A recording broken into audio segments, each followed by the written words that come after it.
Hermanos, hermanas, estamos aquí con el segundo vídeo del curso El don espiritual del liderazgo cristiano y en este caso vamos a ver la identidad del cristiano. ¿Qué tiene que ver ser cristiano con el liderazgo?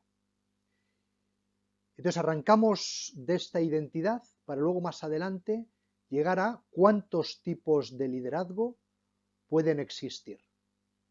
Son innumerables. En la anterior clase nos habíamos quedado con que el líder actúa de una determinada manera.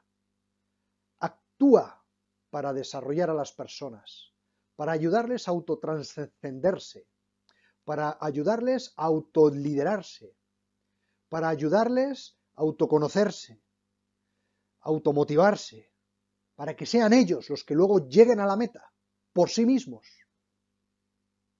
En este sentido es modelo y debe ser guía y es ejemplo. Y yo siempre recuerdo la carta a Diogneto, de la cual hablaremos en su momento, que es una carta del siglo II, apenas iniciado el siglo, muy poco tiempo con respecto a Jesucristo. Y habla de qué diferencia un cristiano de un pagano, de un romano, de cualquier otra persona, de un judío.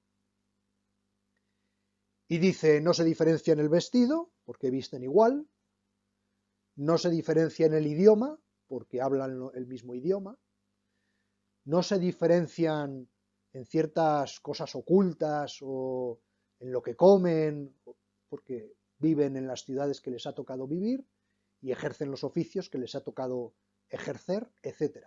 Ahora bien, tienen la admiración de muchos por las obras que hacen, que son increíbles e incluso asombrosas.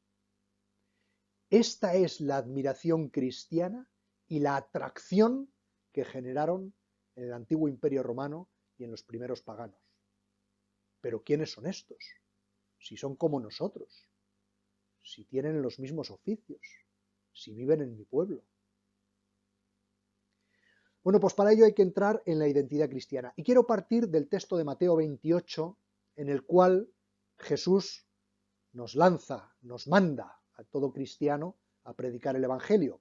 Y dice el texto, en castellano, id pues y haced discípulos a todas las gentes, bautizándolas en el nombre del Padre y del Hijo y del Espíritu Santo, y enseñándoles a guardar todo lo que yo os he mandado. Y he aquí que yo estoy con vosotros todos los días hasta el fin del mundo. Esto dice Mateo 28 del 19 al 20. Este es el gran envío, una vez que Jesucristo asciende al cielo. Claro, aquí se nos hace una primera pregunta. Aparecen 4 verbos: ir, bautizar, hacer discípulos o predicar. La pregunta es, ¿cuál es el verbo más importante? ¿Cuál es el verbo más importante? Pues mucha gente dice bautizar. Otros dicen, hombre, ir. Es un mandato de ir. Otros dicen, hay que predicar el Evangelio a toda la gente. Hay que bautizar en el nombre del Padre, Hijo, Espíritu Santo. Sin embargo, resulta muy curioso cómo de los 4 verbos, claro, en castellano se ha tomado de la Vulgata, de la traducción en latín, y es difícil hacer una traducción exacta al castellano, y entonces se da como mandato id, y predicar, o id y hacer discípulos. Pero en griego es muy curioso porque 3 de los verbos están en gerundio, y uno es el mandato. En gerundio está pereucentes, baptisontes y didascontes.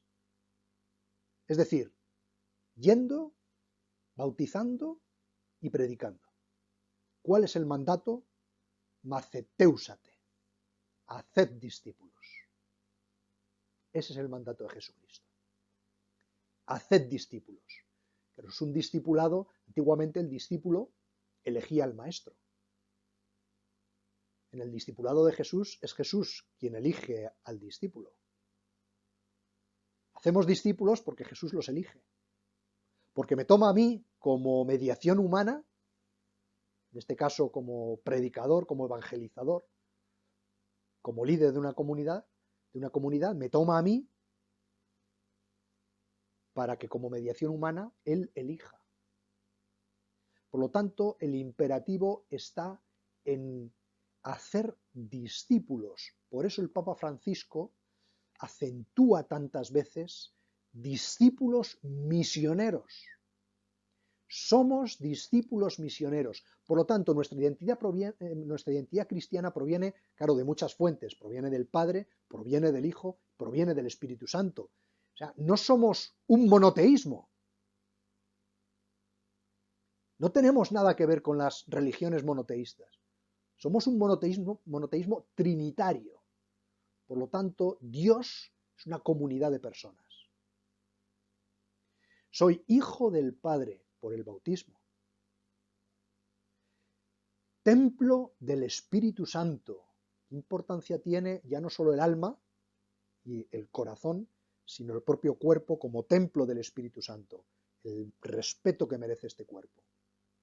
Soy además miembro de los santos, de la Iglesia de los santos, que llamaban de una manera tan maravillosa, tan bonita, los apóstoles y San Pablo, ¿no? De los santos. Porque somos santos no porque nosotros, a fuerza de serlo, lo seamos, sino que lo somos porque Dios es santo y nos santifica con su presencia. ¿Y qué tenemos que ver con Jesús, que es nuestro Salvador, que es nuestro hermano? Pues que somos sus discípulos.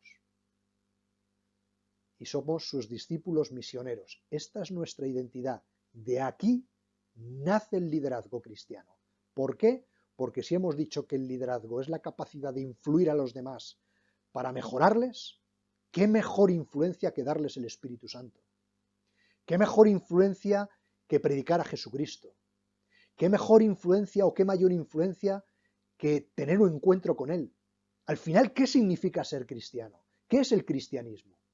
El cristianismo es una persona, Cristo Jesús, y un hecho, su muerte y su resurrección. Este es el cristianismo. Quien cree será salvo. Cristo Jesús, muerto y resucitado para mi propia salvación. ¿Y qué es un cristiano? Pues un cristiano es el que se ha encontrado con esta verdad, que es el mismo Cristo, camino verdadero que lleva la vida, se ha encontrado con Cristo y ese encuentro ha producido en él una relación íntima de amor. Por eso es capaz de dejarlo todo, incluso la vida, por los hermanos, por la fe, por lo que fuera. Ser cristiano es un encuentro. Por lo tanto, olvidémonos ahora de todo lo que significa normas, moral, doctrina. Vendrá después y los padres tendrán que realizarla, los padres de la Iglesia. ¿Por qué? Porque empezarán las herejías. Cristo no es Dios, Cristo no es hombre, el Espíritu Santo no tiene nada que ver con la Trinidad, lo único que vale es el Evangelio, lo único que vale es el Antiguo Testamento, etcétera, etcétera, etcétera. Siempre las herejías se posicionan en un extremo, no atienden al justo medio, a los equilibrios del católico, porque a veces es una cosa y la otra. ¿De acuerdo? Por lo tanto, el cristiano se ha encontrado con Cristo y ha iniciado una relación de intimidad con Él, de amor. Y esto no se lo puede quedar. De esto tiene que hablar. Por lo tanto, si es discípulo de Cristo, porque se ha encontrado con Él y Cristo lo ha elegido, bautizándolo y haciéndolo hijo de Dios, pues en ese momento no puede callarse. Claro, ¿por qué son tantos los cristianos y los católicos que se salen de la Iglesia? Esta es la gran pregunta. ¿Por qué hay tantos católicos y cristianos que abandonan la Iglesia en el mundo de hoy? Pues es una pena. Primero, el testimonio de los pastores pues no ha sido el adecuado en los últimos tiempos debido a todos los abusos que ha habido de poder. Además con temas sexuales y además con niños que son los más inocentes. Pero no solo son los más culpables, los pastores, quiero decir, los obispos y los propios sacerdotes y religiosos y consagrados, sino los mismos fieles. Fieles que no hemos tenido una conversión profunda, un cambio de mentalidad para defender una cultura de la vida, una cultura del amor, una civilización cristiana. No, nos hemos adormilado. Y las familias, en las familias, ¿qué hemos sido las familias cristianas? Pues no son unas familias emotivas, unas familias donde lo único que se vive es el ocio. El papá y la mamá trabajan, los niños van al colegio y cuando se encuentran es el puro ocio. El papá y la mamá se han convertido en parque de atracciones y están continuamente solícitos de lo que los niños quieren. Son bombas emotivas, donde no se vive con disciplina, con fervor, con amor, la fe en Jesucristo en toda su radicalidad. Claro, eso por parte de los que somos cristianos, pero es que luego en el ambiente cristiano, por ejemplo, el cristianismo es una ideología más para muchos. Gobierna un partido, salimos en masa a manifestarnos. Gobierna otro partido, no salimos. Y uno dice, ¿por qué? Si este partido y el otro defienden lo mismo, en cuestiones vitales como la vida, el aborto, la eutanasia, etc.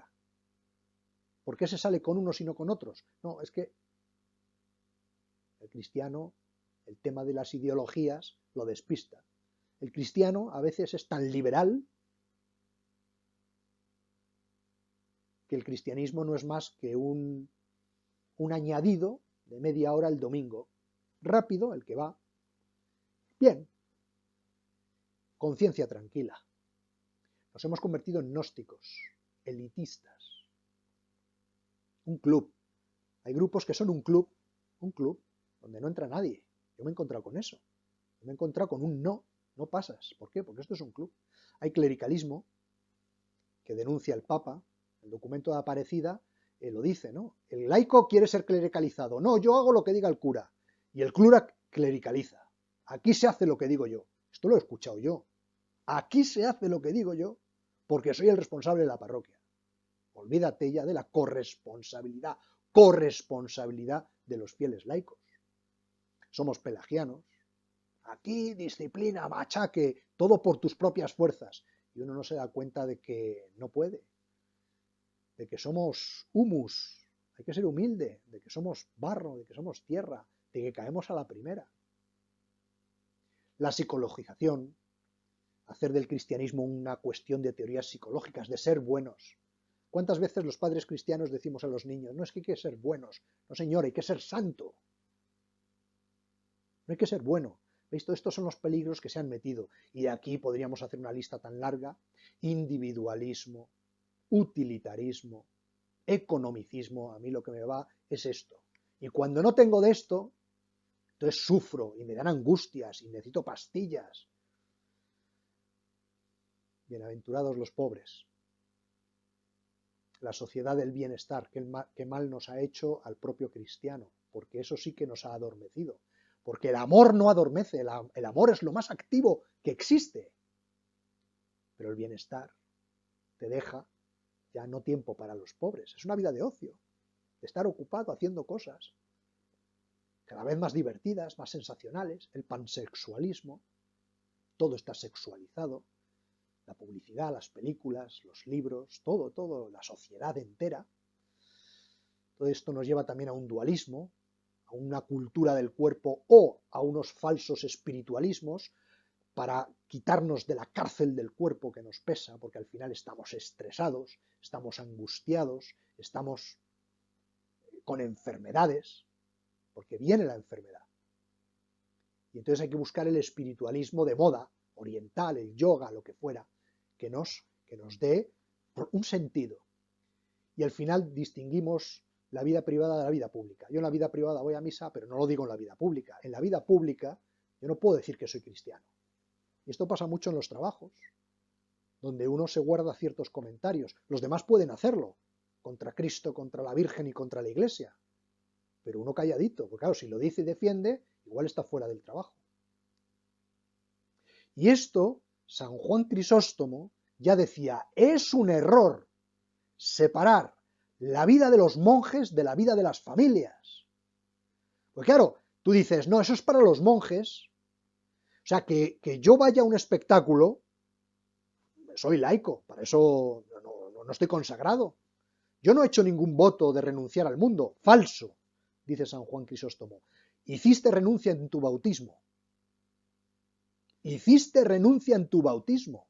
Entonces, que una monja la veamos en un espectáculo nos puede producir como un poco de cierta contrariedad, ¿no? O en un cine. Y sin embargo, nosotros con la familia podemos ir a espectáculos que a veces son porno blando, no hay ningún problema. Somos cristianos y luego vamos a misa. Y nos creemos que no nos hace daño. Pues nos equivocamos, porque la vida monástica y la vida familiar no se distinguen en nada, excepto en lo accesorio. ¿En qué son iguales? Son iguales en lo esencial, en la lectura de la palabra, en la oración continua, en la pobreza, sobriedad, en la castidad, en la obediencia, en santificar las fiestas, en los sacramentos. Somos iguales en muchas cosas. Sin embargo, no somos iguales, pues, en la forma de vestir, ni en vivir en comunidad y en un monte, o lo que sea, ¿no? Hay cosas donde ya, o tener estos votos o estos otros, eso ya es accesorio. Eso ya, quien tenga la vocación lo elige. Pero en lo fundamental cristiano, lo esencial cristiano, es común al consagrado y a la familia y al laico. Y eso, o nos lo creemos, o no somos líderes, desde luego cristianos. Porque el líder cristiano influye en la sociedad y en la iglesia. ¿Para qué? Para buscar tiempos y momentos y espacios y crear nuevos cristianos. Predicando el Evangelio, bautizando y yendo. ¿Cómo van a creer si no se les predica?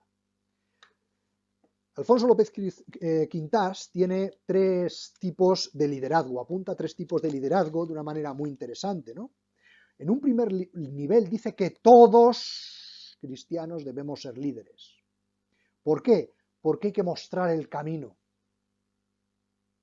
y hay que ofrecerles ejemplos de rutas fecundas a seguir, de virtudes. Y para esto no se necesita grandes conocimientos de teología ni de filosofía, ¿no? Simplemente ser virtuoso, una sensibilidad de virtud y obviamente encarnarlas en la vida. Este es el primer líder. Segundo líder, además de esto, de ofrecer este buen ejemplo, sabe dar razón de por qué es conveniente esta dirección y no otra. Esto es muy interesante. La primera lo muestra, la segunda da razón, que es lo que dice San Pedro. Por lo tanto, también estaría incluida en todo cristiano. Y en tercer lugar, ya es un liderazgo intelectual. A este liderazgo, cuánta gente de gran valor, académicos, catedráticos, formadores, profesores, presidentes, directivos. Qué importante es este tercer nivel. Gente que ya tiene una gran influencia en la sociedad. Es un liderazgo intelectual que pone empeño en aclarar las ideas. En aclarar las ideas.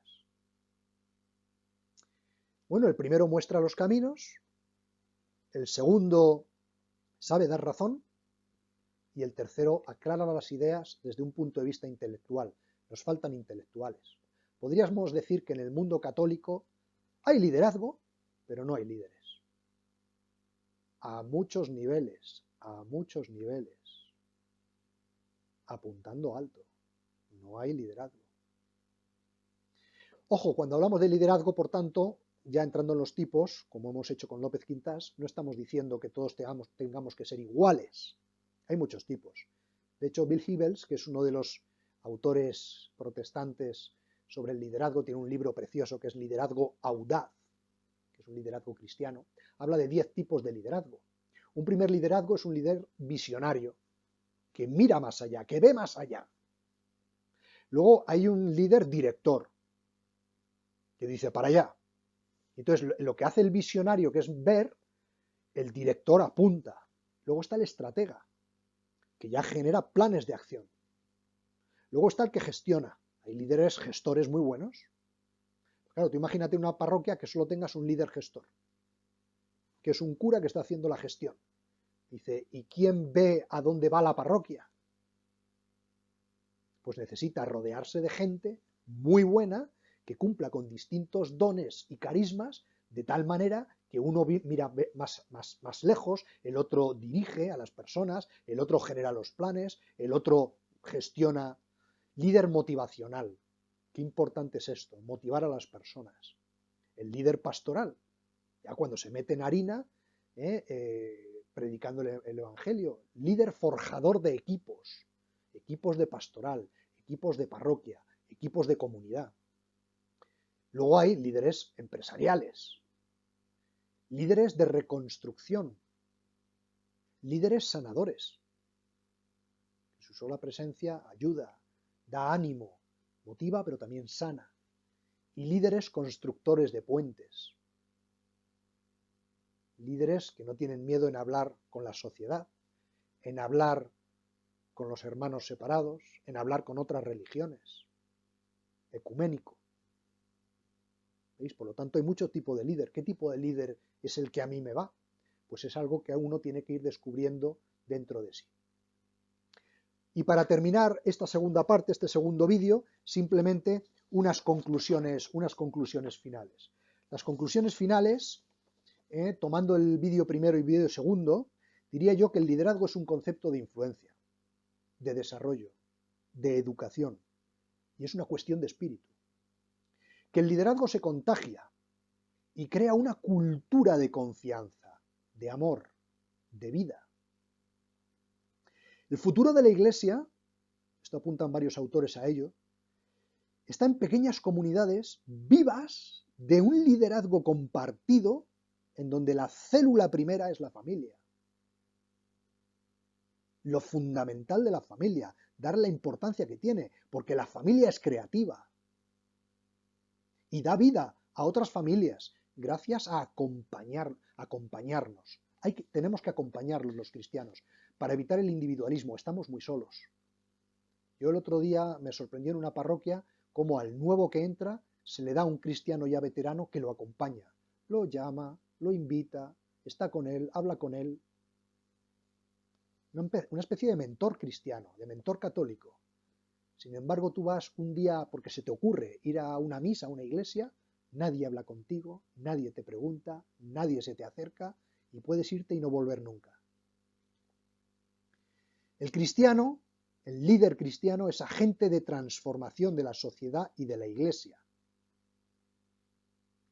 Y la familia, la última conclusión, como iglesia doméstica y escuela de liderazgo, junto con la vida consagrada, complementándose, deben imitar al mismo Señor Jesucristo, siendo faro que ilumina en un mundo que ha perdido el sentido, y en una iglesia que debe transformarse día a día, buscando nuevos métodos de evangelización.